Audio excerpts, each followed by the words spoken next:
इस वीडियो में हम डिस्कस करने लगे हैं 7 C's, the rule of 7 C's and some barriers to communication जो कि कम्युनिकेशन में रुकावट का रोल प्ले करते हैं। So let's start a topic. There are the 7 C's of communication. 7 words हैं, 7 कैरेक्टरिस्टिक्स या एलिमेंट्स हैं जो कि एक अच्छी कम्युनिकेशन का पार्ट एंड पार्सल कंसीडर किए जाते हैं। हम इसको वन बाय वन भी देखेंगे, लेकिन हम सबसे पहले यहाँ से देख लेंगे। Number 1 is clear. एक गुड कम्युनिकेशन कंसाइज होती है, कंक्रीट होती है और पैरेलली उसमें करेक्टनेस का एलिमेंट भी होता है और इसके अलावा वो कोहेरेंट होती है, मींस लॉजिकल होती है, उसमें कनेक्टेडनेस पाई जाती है। एंड 6 पॉइंट इज़ कि वो कंप्लीट होती है, कि उसमें कोई ऐसी चीज़ें नहीं होती जो कि इनकम्प्लीट हों। और 6th वन कि वो लॉजिकल होती है। So there are the different components that are considered important in good communication. So let's start a topic. We will discuss all these important elements one by one. Number 1, clarity. Clarity is something that's required for communication, good communication. अगर किसी शख्स को अपने मकसद का पता हो कि वो क्यों कम्युनिकेट करना चाह रहा है या क्यों वो लेटर जो है वो किसी बैंक मैनेजर या यूनिवर्सिटी के किसी रजिस्ट्रार के नाम लिखना चाह रहा है, अगर वो उसका पर्पस क्लियर होगा तो ऑब्वियसली उसकी जो कम्युनिकेशन होंगे, जो वो मैसेज कन्वे करना चाह रहा है वो भी क्लियर होगा। लेकिन अगर किसी को पता ही ना हो कि एप्लीकेशन लिखनी किस लिए है, तो अगर वो उसके बारे में अगर थोड़ा सा भी उसको डाउट होगा तो वो बेहतर तौर पे कन्वे नहीं कर सकेगा। अगर यही चीज़ हम ऑरल कम्युनिकेशन में डिस्कस करेंगे तो यही सेम प्रोसीजर होगा। मीन्स कि अगर हमें क्लैरिटी ना हो कि हमने उस शख्स से क्यों बात करनी है, तो हम वो ज़्यादा क्लियरली उससे बात नहीं कर पाएंगे, अपना मकसद नहीं समझा पाएंगे। लेकिन अगर हमें क्लैरिटी होगी तो obviously it will make good impression on listener और ऑडियंस पर एक अच्छा इम्प्रेशन डालेगा। So this is the very first important point of element of 7 C's. And the second point is conciseness. A good communication or effective communication is the one that has conciseness. Conciseness means to say the communication that is to the point, means instead of making here and बात को इधर उधर घुमाने के बजाय या beating in the bush के बजाय बात को बिल्कुल सीधे अंदाज में कुछ अल्फाज में बता देना। This is called conciseness. कि बात को बजाय तवालत देने के उसको सिंपल अल्फाज में उसको कन्वे कर देना, दिस इज़ कॉल्ड कंसाइजनेस। और एक इफ़ेक्टिव कम्युनिकेशन का this is a part. And next point is concreteness. Concreteness means to say कि जो हम कहना चाह रहे हैं वो हम उसको कन्वे करने के लिए भी हम एग्जैक्टली वही वर्ड्स इस्तेमाल करें जिसके थ्रू हम एक्चुअली कन्वे करना चाह रहे हैं, ताकि रीडर की माइंड में या ऑडियंस के माइंड में क्लियर वही वाला इमेज बने जो कि हम एक्चुअली कन्वे करना चाह रहे हैं। So we need to be selective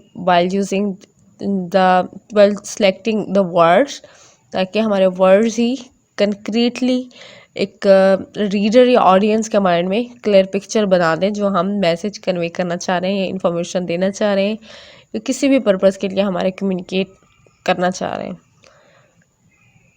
Number 4th point is correctness. Correctness, especially this element considered more important in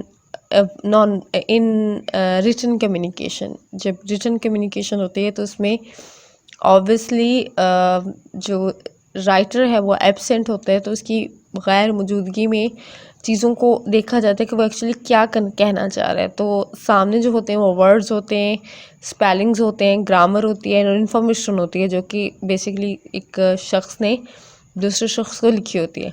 सो इस सिचुएशन में वो ज़्यादातर उसका फोकस जो है वो इन्फॉर्मेशन पर ही रहेगा। अगर इन्फॉर्मेशन में कोई ऑथेंटिसिटी का एलिमेंट कम होगा तो वो भी उस पर नेगेटिव इम्पैक्ट डालेगा। अगर उसमें स्पेलिंग्स की मिस्टेक्स होंगे तो obviously it will also negatively impact, और अगर उसमें स्पेलिंग्स के अलावा ग्रामर की भी मिस्टेक्स हैं तो ये भी बहुत ज़्यादा अजीब सा एक उस पर एक इम्पैक्ट डालेगा, जो कि एक अच्छी कम्युनिकेशन में नहीं आता। सो इंफॉर्मेशन जो कि एक स्पीकर जो है या एक राइटर जो है वो अपने ऑडियंस या रीडर को कन्वे करना चाह रहे हैं, तो उसको फर्स्ट ऑफ ऑल पता होना चाहिए कि इंफॉर्मेशन ऑथेंटिक है या नहीं है, और सेकेंडली ही मस्ट नो कि ग्रामर के में कोई मिस्टेक ना हो ग्रामेटिकली, और स्पेलिंग्स वगैरह भी ठीक हों, ताकि वो एक अच्छे वे में जो है वो अपना मैसेज जो है एक अच्छे अंदाज में वेल प्रेजेंटेड वे में उसको कन्वे कर दें। Number 5th point is coherence. Coherence as the name indicates that कि चीज़ों का कनेक्शन किस बेस पर, इस बेस पर कि वो लॉजिकली कनेक्टेड हों, एक उसमें एक ऑर्गेनाइजेशन हो, एक सिस्टमैटिक वे में चीज़ों को अगर उनको कन्वे किया जाए तो वो ज़्यादा बेहतर है। वो एक इम्पैक्ट क्रिएट करेगी, ना कि वो जस्ट एक बात के लिए वो जस्ट एक कम्युनिकेशन नहीं होगी, बल्कि वो एक ख़ास इम्पैक्ट भी क्रिएट करेगी अगर उसमें लॉजिकली वो वेल कनेक्टेड है। सो एक कंसिस्टेंसी या जो जितने भी जुमले हैं उसमें अगर कनेक्टेडनेस का एक एलिमेंट पाया जा रहा हो, जो एक राइटर या एक स्पीकर जो है वो बात कहना चाह रहा है, वो टाइम एंड अगेन अपना जो ओरिजिनल पॉइंट है या पर्पस है उसी को रेफर बैक करे, तो दिस इज़ कॉल्ड कोहेरेंस, कि सारी कन्वर्सेशन जो है वो वेल कनेक्टेड हो, वेल ऑर्गेनाइज्ड हो, और उनमें कोई ना कोई लॉजिकल सीक्वेंस पाया जाता हो, तो दिस इज़ कॉल्ड कोहेरेंस, जिसका होना बहुत ज़रूरी है for an effective communication. Number 6 point is completeness. A good communication is considered one that's complete in itself. Means ये ना हो कि बात बिल्कुल आधी बताई जाए और दूसरे को कंफ्यूज किया जाए, बल्कि कम्युनिकेशन में वो वाली बात बताई जाए जिस उसको कंप्लीट डिटेल के साथ बताया जाए, ताकि किसी भी किस्म की उसमें कोई शक वगैरह की ज़रूरत ना रहे। लाइक उसमें अगर कोई रिटर्न है, अगर एक कोई सीवी है या कोई एप्लीकेशन लेटर है, तो उसमें डेट, टाइम और लोकेशन वगैरह या उस शख्स का नाम, ये चीज़ें, उसकी designation, such kind of the things जो है कि इसको कंप्लीट होना चाहिए, ताकि वो अगर उसको रिस्पॉन्ड करना हो, रिप्लाई करना हो उस शख्स को, उसको उससे दोबारा कांटेक्ट किया जा सके। So completeness is also considered important. जो भी इंफॉर्मेशन हो वो कंप्लीट होनी चाहिए, इनकम्प्लीट ना हो। अगर इनकम्प्लीट होगी तो वो नेगेटिव इम्पैक्ट क्रिएट करेगी। And the seventh point of 7 C's is the Curtis. Curtis means कि कम्युनिकेशन जो हो वो ओपन एंडेड, ओपन हो मीन्स उसमें एक कॉन्फिडेंटली वे में की गई हो, ना कि क्लोज बॉडी लैंग्वेज रख के किसी चीज़ को कम्युनिकेट किया जाए।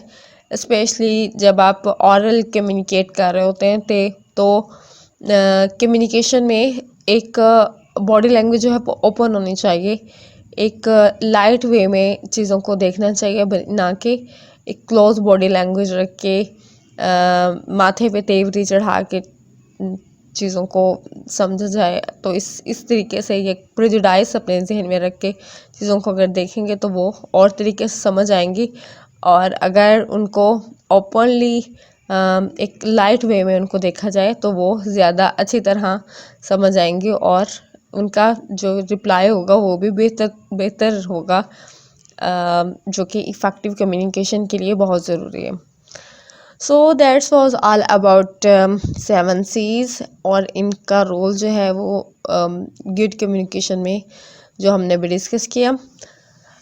इसके अलावा there are different barriers to effective communication. कुछ बैरियर्स हैं जिसको हम डिस्कस करना चाह रहे हैं कि जो कि एक इफ़ेक्टिव कम्युनिकेशन में ना एक रुकावट का सबब बनते हैं। पहले जो हमने पढ़े हैं वो 7 C's या सजेशन हमने पढ़ी हैं, जिसको हम अप्लाई करके अपनी कम्युनिकेशन को मज़ीद बेहतर कर सकते हैं। एंड द सेकंड टॉपिक और सब topic of communication skills that के बैरियर्स हम पढ़ेंगे, वो उन चीज़ों को जानने की कोशिश करेंगे जो कि कम्युनिकेशन में एक उबहाम सा पैदा कर देती हैं, और रुकावट का सबब बनती हैं, एक्चुअल मीनिंग कन्वे नहीं होते, जो इसका बेसिक पर्पस अंडरस्टैंडिंग का है वो कहीं रह जाता है। So how we can define barrier, or it's considered any obstacle or problem in the process of the communication that hinders the process of the communication, जो इसको इस ओवरऑल प्रोसेस को डिस्टर्ब करे, इसको हम कम्युनिकेशन के प्रोसेस को इसको हम बैरियर कहेंगे। So there are the different physical barriers as well, like अगर हम फिज़िकल बैरियर की बात करें तो इसमें टाइम और डिस्टेंस का एलिमेंट आ सकता है। इसके अलावा उसमें रॉन्ग मीडियम का इस्तेमाल हो सकता है। इसके अलावा फॉल्टी डिवाइसेस हो सकती हैं, लाइक अगर हैंड फ्रीज में कोई इशू है तो ये भी एक फ़िज़िकल बैरियर कंसीडर होगा। लाइक अगर क्लाइमेट में इशू है और चीज़ें जो हैं वो सिग्नल्स कम आ रहे हैं तो उसका इशू होगा। अगर नॉइज़ है इर्द गिर्द और कम्युनिकेशन की जा रही है तो उसमें भी ये फिज़िकल बैरियर कंसीडर होगा। Now we are going to discuss the second one, which is named as semantic barrier. Semantic means to say that that's related to meaning, जो हमें मीनिंग से रिलेटेड प्रॉब्लम्स या इश्यूज आते हैं। सो अगर दो लोग जिनकी लैंग्वेजेस डिफरेंट हो तो हो सकता है कि वो आपस में बेहतर तौर पे कम्युनिकेट ना कर सकें या एक दूसरे को बिल्कुल सिरे से समझ ही ना सकें। So this is called a semantic barrier, जिसमें दोनों शख्स की ज़ुबान जो है वो मुख्तलिफ हों और वो आपस में कम्युनिकेट ही ना कर सकें, क्योंकि दोनों की मीनिंग्स जो हैं वो टोटली डिफरेंट है एक दूसरे से और वो समझ भी नहीं रहे एक दूसरे को।